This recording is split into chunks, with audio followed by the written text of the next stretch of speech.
Hello friends, ये है mind guide और मैं हूं आपका होस्ट बीसी निगम, साइकोलॉजिस्ट। हमने पिछले वीडियो में बात की थी मेंटल डिस्टॉर्शंस की और उसी कड़ी में ये तीसरा वीडियो है। पहले दो वीडियो थे ऑल और नन और ओवर जनरलाइजेशन पे, और आज हम तीसरे मेंटल डिस्टॉर्शन पे बात करेंगे जिसका नाम है मेंटल फिल्टर।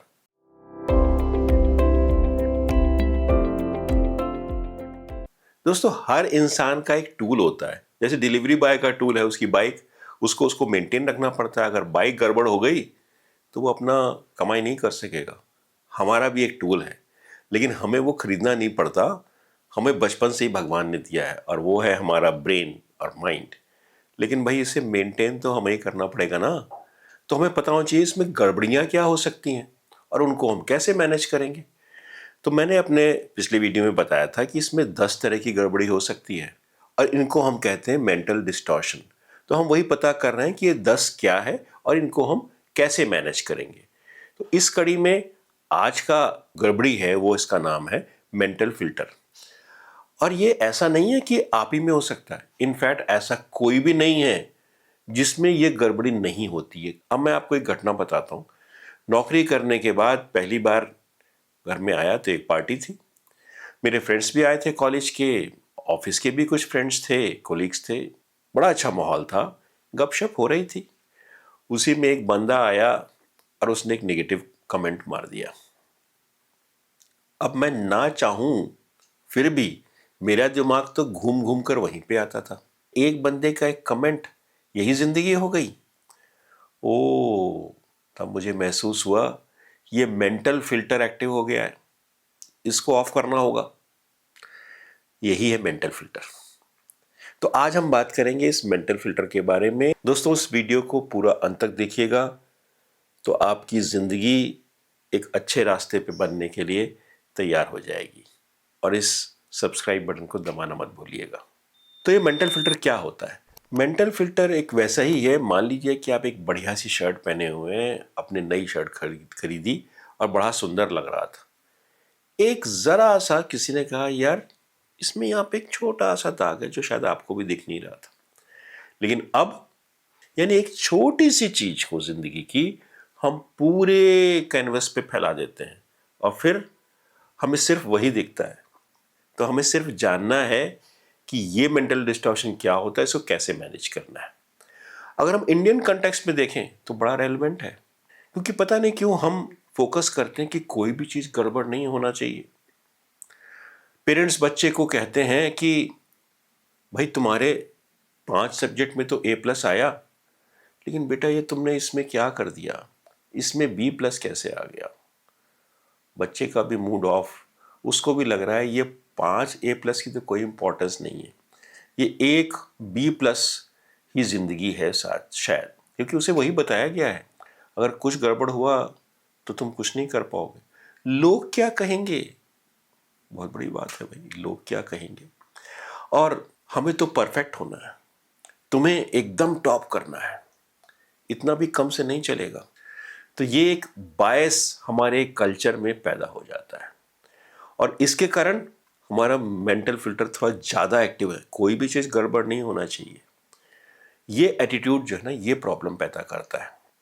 तो हम अगर फोकस करते अपनी किसी एक कमी पर तो वही एक्टिव होती और हमारे माइंड में वही घूमती। अब इसका रिजल्ट क्या होता है? मेंटल फिल्टर अगर नेगेटिव वे में ऑपरेटिव हो गया तो इसके इफेक्ट्स बड़े डिजास्टरस हैं। हमारी सेल्फ स्टीम कम हो जाती है, हमें लगता है हम तो हैं ही खराब, और जो हमारी क्वालिटीज़ हैं वो अंडररेट हो जाती हैं, उनको तो हम देख ही नहीं पाते, उनको यूज़ करना तो अलग रहा। एज ए रिजल्ट हम में आता है depression, anxiety, low self esteem, low confidence, उसके बाद स्लीपलेसनेस, ओवर ईटिंग, ये सारी प्रॉब्लम्स शुरू हो जाती हैं। हम इसको महसूस भी नहीं कर पाते। तो इस मेंटल फिल्टर ऑपरेट हो जाने के नेगेटिव इफेक्ट्स बहुत ज़्यादा हैं। इसके लॉन्ग टर्म इफेक्ट हमारे कैरियर पे पड़ते हैं। ऑफिस में पहली बार काम दिया गया, एक प्रेजेंटेशन करना था आपने प्रेजेंटेशन बनाया, पहली बार था तो लोगों को उसमें कुछ नुक्स भी निकालना था, आपने अपनी तरफ से बहुत अच्छा बनाया, लेकिन जब लोगों ने कहा इसमें ये कमी है तो आपको लगा हाँ ये तो गड़बड़ी हो गई, मैं प्रेजेंटेशन अच्छा नहीं बना पाता हूँ और मुझसे ये नहीं होगा। अब ये बात आपके दिमाग में बैठ जाती है, ये मेंटल फिल्टर ऑपरेट हो गया, अब वो चलता रहता है। एक एग्जाम्पल लेते हैं, गर्लफ्रेंड, बॉयफ्रेंड या जीवन साथी, स्पाउस, ये जीवन के मेजर अंश हैं और इसमें ये काफ़ी बार ऑपरेट हो जाता है। मैं तो ऐसे ही करता हूँ, मैं तो ऐसे ही चाय बनाता हूँ, इसी बर्तन में बनाता हूँ, तुमने दूसरा बर्तन क्यों ले लिया। अक्सर घरों में ये झगड़े होते हैं और उसके बाद एक फिल्टर बन जाता है कि तुम तो हो ही ऐसे। द मोमेंट किसी ने वो काम किया उसके बारे में एक इमेज दिमाग में आ जाती है कि फिल्टर ऑपरेटिव हो गया। इसके कारण एक माइंडसेट बन जाता है, क्योंकि ये तो सुधर ही नहीं सकता। एक होता है फिक्स्ड माइंडसेट और ग्रोथ माइंडसेट। हमारी ग्रोथ के लिए, हमें खुश रहने के लिए, हमें जीवन में एक सक्सेसफुल इंसान बनने के लिए ग्रोथ माइंडसेट बहुत ज़रूरी है। इसीलिए आपने कई एग्जाम्पल देखे होंगे कि माइक्रोसॉफ्ट के हेड हों चाहे गूगल के हेड हों, वो कहाँ से कहाँ पहुँच गए। क्या उन्होंने बचपन में कभी सोचा था? क्योंकि ये उनका ग्रोथ माइंडसेट था। क्योंकि उनके दिमाग में अगर वो एक बार फेल हो गए तो failure, bad, I can not do it, ये रेजोनेट नहीं करता रहता था। जबकि अक्सर ऐसा होता है कि हमारे दिमाग में अगर एक बार ये फेल हो गए या एक बार कुछ गड़बड़ हो गई तो यही घूमता रहता है। और बच्चे, पेरेंट्स भी बच्चों को यही कहते हैं, देखो तुम्हारे उसमें नंबर कम आए थे, फिर ना आ जाए, मेहनत कर लो, नहीं तो गड़बड़ हो जाएगा। तो इंडियन कल्चर में ये लॉन्ग टर्म इफेक्ट भी पड़ते हैं।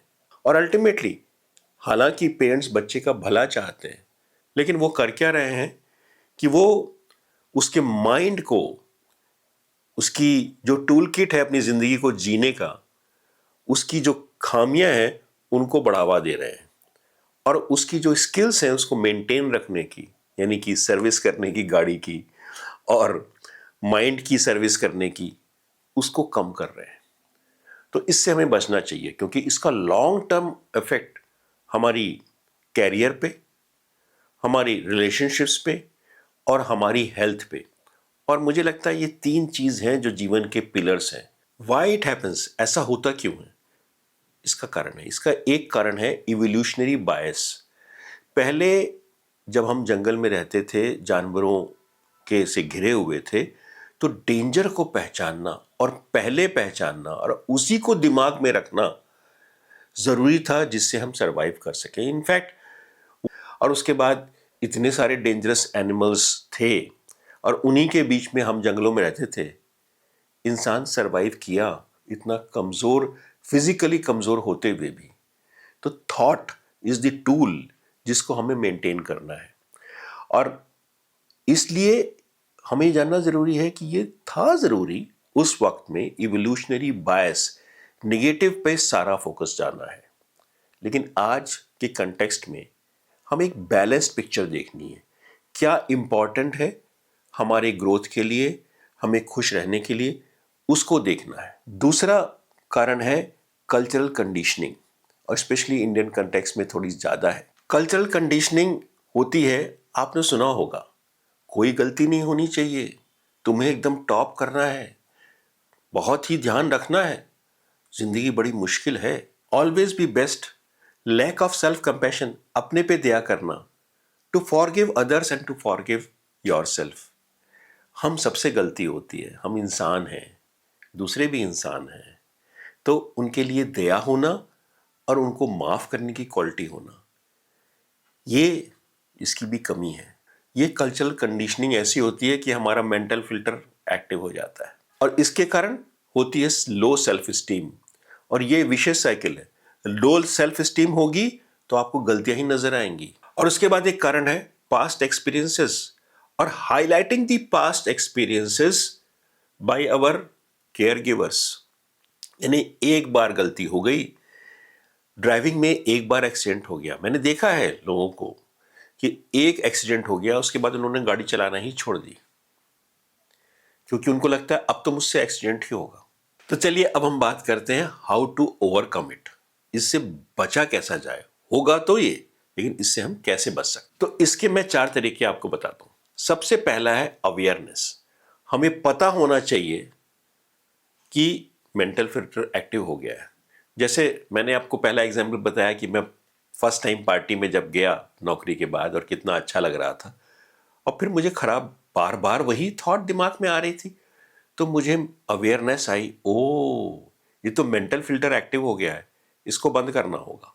सो awareness is the first thing. The moment you are aware you can do something about it. अगर आपको ज्ञान हो गया कि ये सोच ठीक नहीं है, इससे काम नहीं चलेगा, तो आप उसको बंद कर सकते हैं। अब प्रश्न ये आता है, आप कहेंगे बंद कैसे करेंगे? बंद करने का तरीका है, इसको कहते हैं रिफ्रेमिंग द थॉट्स। एक एक्सीडेंट हो गया और मुझे पता लग गया इस गलती से हुआ है, इसकी पॉजिटिव एस्पेक्ट्स क्या हैं, मैंने सीख लिया। आज मेरे घर में चोरी हो गई, इसके पॉजिटिव एस्पेक्ट्स क्या हैं, मैंने ये जान लिया कि मुझे घर में से चलने से पहले देखना है कि ताला बंद है कि नहीं और चाबी ठीक से पॉकेट में है कि नहीं। तो इसको बोलते हैं रीफ्रेमिंग द थॉट्स। यानी रीफ्रेमिंग मतलब उस इवेंट में, उस घटना में पॉजिटिव चीजों को ढूंढना और उनको निकालना और उनको दिमाग पे रख के, अगर पॉसिबल है तो मैं कहूंगा लिख के कंपेयर करिए। तीसरा है प्रैक्टिस ग्रेटिट्यूड। आप अगर रोज रात में ये लिखेंगे कि आज 3 क्या अच्छी चीजें हुई, तो आपके दिमाग में रात में भी वही रहेगा। तो feeling of gratitude is a very big healer, और आपको ये बताता है कि अच्छी चीजें क्या है, और ये काउंटर है इस नेगेटिव मेंटल फिल्टर का। और अगर इससे भी काम न चले तो एक और तरीका है, सीक एक्सटर्नल एडवाइस। किसी मित्र से बात करिए, आपका किसी वेलविशर से बात करिए। अगर उससे भी काम नहीं चल रहा है तो आप किसी थेरेपिस्ट से बात कर सकते हैं। इसके कारण मेंटल फिल्टर को आप बंद कर सकते हैं। जरूरत के हिसाब से मेंटल फिल्टर से सीख के उसको बंद करना हमें सीखना है। तो हम ये कह सकते हैं कि मेंटल फिल्टर एक लर्न बिहेवियर है, ये कोई इनहेरेंट हमारा कैरेक्टर नहीं है, और इसको हम मैनेज कर सकते हैं। ये वैसे ही है जैसे कि मान लीजिए कि मैंने ये लगा लिया, अब मुझे वही दिखेगा जो मुझे ये दिखाएगा। इसको यूज करना, मैनेज करना सीखिए। दोस्तों, अगर आपको ये वीडियो अच्छा लगा और इससे कुछ फायदा हुआ और होगा तो उसे जरूर शेयर करिए, लाइक करिए। चलिए फिर मिलते हैं अगले वीडियो में, तब तक के लिए नमस्कार, बाय बाय।